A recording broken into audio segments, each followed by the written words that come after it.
1980 жылдары Миссури штаты Куиллдің анасы бір жігітпен көңіл көтеріп жүр. Олар бір түрлі гүлдің жанына келеді және жанындағы жігіт болашақта аспандағы бүкіл ғаламшарды дәл осындай гүлдер екенін айтады. Арада 34 жыл өтті.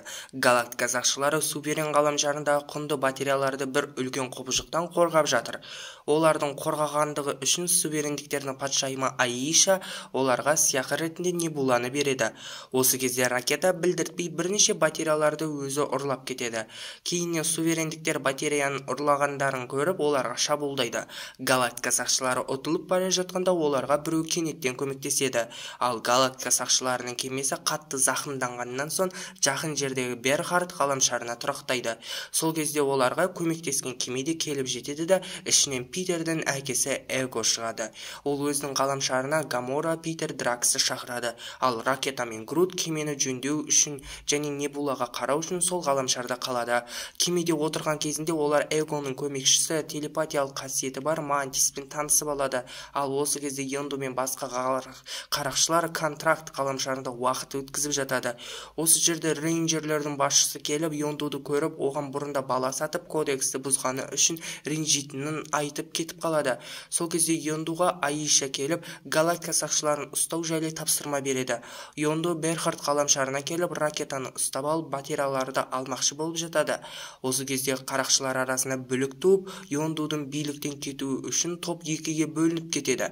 Сол уақытта Небула кішкентай Грутты алдап тұтқыннан шығып, Йондуды жеңуге көмектеседі. Осыдан кейін ракета мен Йонду тұтқын болады. Ал Йондудың жақтастарын ашық қарышқа лақтырып тастап жатады. Ал Грутты болса ойыншық ретінде қызықтап жатады. Ал Небула осы кезде бұл жерден кетіп, Гамораны тауып, оны өлтіріп, таныстың қайта сеніміне кіргісі келеді. Осынан кейін Краглин білдіртпей Йондуға қаруын беріп, қашуға мүмкіндік береді. Сөйтіп Йонду барлық әскерлерді өлтіріп, кемені жойып, бұл жерден ракета, Грут, Краглин, Йонду төртеуі кетіп қалады. Кеме жарылар алдын бір әскер Аишаға олардың Эго ғаламшарына бара жатқанын хабарлап үлгереді. Осы кезде Эго өзінің селестиал екенін айтып, сендер тұрған ғаламшар менің денем дейді. Және осыдан кейін ол әлем аралау үшін қазіргі адам бейнесін жасап, әлемге аралауда. Сөйтіп жүріп ол Куиллдің анасын тауып алып, кейіннен Куиллдің анасының өлімінен кейін Питерді Эгоға Йонду жеткізу керек болыпты. Бірақ Йонду Питерді ұрлап, оны Эгоға жеткізбепті. Осыдан кейін Эго Питерді іздеп жүріпті. Осы оқиғаны айтып болған соң Эго Питерға осы ғаламшардың энергиясын пайдалануды үйретеді. Осы кезде Небула Гамораны тауып, екеуі төбелесіп, кейіннен татуласады. Сөйтіп екеуі бұл ғаламшардан көптеген сүйек қалдықтарын табады. Ал Эго болса осы уақытта Питерге тағы бір оқиғасын айтады. Сөйтсек, Эго бұл уақытта дейін әртүрлі ғаламшарларға барып, сол ғаламшарлардың энергиясын алу үшін гүл егіпті. Бірақ ол оны жалғыз өзі жасай алмайтынын түсініп, жанында тағы бір селестиал болу мақсатында өзі болған ғаламшарлардың тіршілік иелерімен кездесіпті. Және олардан туылған балаларды Йондуға әкеліп жеткізуді тапсырыпты. Бірақ келген балалардың барлығында селестиал күші болмаған соң өлтіріп тастай беріпті. Сөйтіп бір күні сенің маған келуін үшін әдейі сенің маманың миына рак ауруын енгізіпті деп айтып қалғанда Питер ашуланып Эгоға бірнеше рет оқ атты.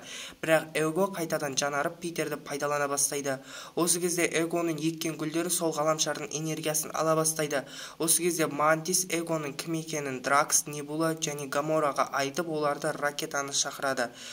Осыдан кейін ғаламшарға Йонду, ракета, Грут жетіп үлгереді. Галактика сақшылары қайтадан бәрі жиналып, Эгоны өлтірмекші болып, ракета ұрлаған батареялармен жарылғыш жасап, Грутқа береді.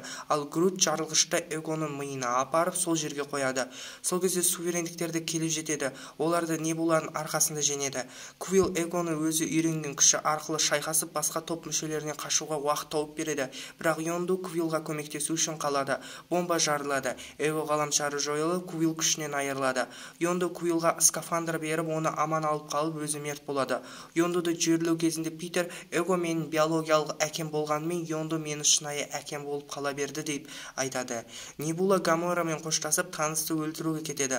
Йондуды өртеп, оның күлін ашық қарышқа шашады. Ал қалған рейнджерлер Йондуды құрмет тұтып, от шашу жасайды. Сцена после титрді Краглин Йондудың қаруын пайдалануды үйреніп жатады. Ал рейнджерлер қосылып, жаңа үлкен қарақшылар тобын жасауда. Аиша болса галактика сақшыларын өлтіру үшін Адам деген жаңа супер күшті тіршілік иесін жасайды. Грут болса өсіп, енді жасөспірім Грутқа айналады.